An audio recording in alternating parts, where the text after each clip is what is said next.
Thanks, Darshini and Belinda. As I said at the beginning, there'll be plenty of time for question and answer at the end.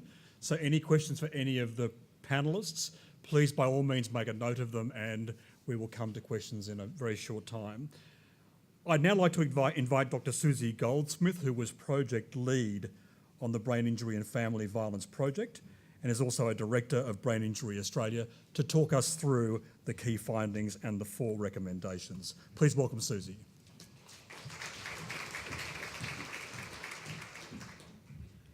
I'm scared of this clicker now. I'm here as standard bearer. So a unique aspect of this project has been the collaborative leadership of 4 advocacy groups, representing a spectrum of interests across family violence and brain injury.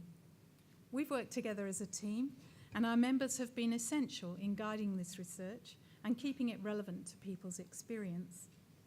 Most importantly, we've worked together to develop a practical set of recommendations, first steps to improve the situation described by this research. So okay, is that better? Bend it. Better? Okay, so I will focus now, thank you, on some key findings and our recommendations.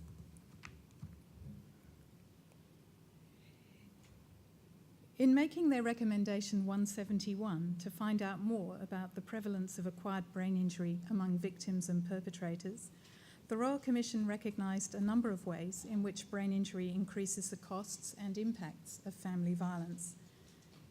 First, that challenging behaviours resulting from acquired brain injury may contribute to perpetration.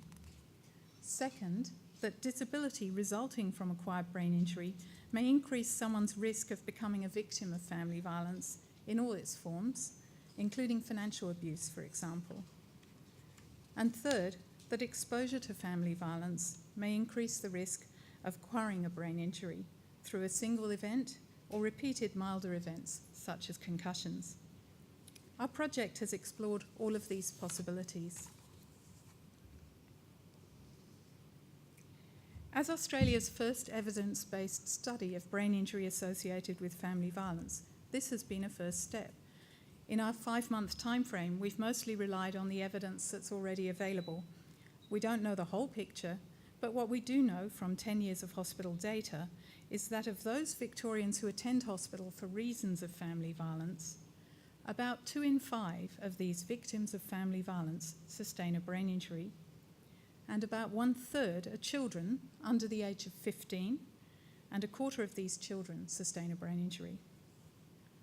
We were surprised that children were so strongly represented. However, this figure is consistent with data on who caused the injury. Of all the 16,000 family violence cases that were studied, 43% were injured by a spouse or domestic partner, 37% were injured by a parent, and 20% were injured by another family member. We have less information about perpetrators of family violence. Just 3 studies were identified by the literature review, and these found that perpetrators of intimate partner violence are twice as likely to have sustained a brain injury compared with matched non-violent community samples. The evidence we have makes a strong connection between family violence and brain injury. We know there's much more than what we see here. We know that hospital presentations are the tip of the iceberg, vastly outnumbered by family violence cases seen in other settings, and again, by family violence cases that remain unseen. We know that many people never seek help of any kind. For adult and child victims and perpetrators of family violence, brain injury hampers their capacity for change, their recovery, and their future well-being. What's important is that understanding the link between brain injury and family violence opens up new ways to do better. The key point here is that brain injury isn't a fixed state. If addressed, outcomes can be made better over time, and if unaddressed, outcomes can become worse. So a large part of what we've thought about in this project is rehabilitation, recovery, and support.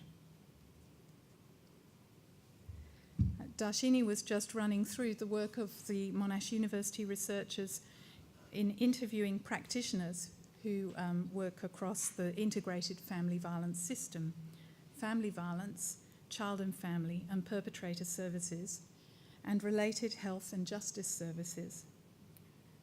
Monash University research has highlighted major gaps in service responses: limited practitioner awareness and knowledge, client reluctance to identify brain injury, difficulty accessing diagnosis, and the high costs and low availability of health services.